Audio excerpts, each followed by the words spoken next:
Hello viewers, আজকে এমন একটা জিনিস দেখাবো যেটা আপনারা এর আগে অনেকেই দেখেননি হয়তো। এটা হচ্ছে দৎকালি নামে পরিচিত। একটা হচ্ছে কালো কালি আর একটা লাল কালি। তো কিভাবে দৎকালি আসলে ব্যবহার করা হতো সেই সময় সেটাই দেখাবো আপনাদেরকে। তো চলুন দেখি।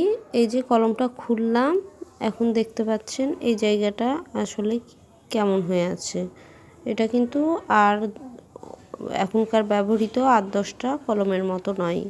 মুখের সামনেটা দেখলে বুঝতে পারবেন। এর সাহায্যে আসলে দৎ থেকে কালি তুলে ব্যবহার করা হয়।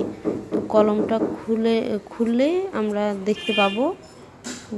এই যে কলমটা খুললাম, এবার আমরা বুঝতে পারবো এই জায়গার মাধ্যমে দৎ থেকে কালি তোলা হয়।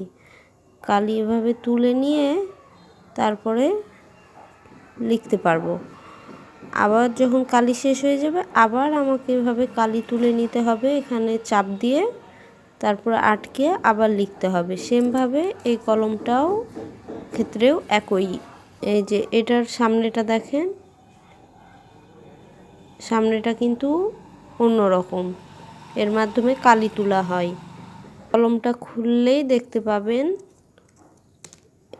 এই জায়গার মাধ্যমে এখানে চাপ দিলেই আপনার কালি উঠে আসবে উপরে এবং লিখতে পারবেন।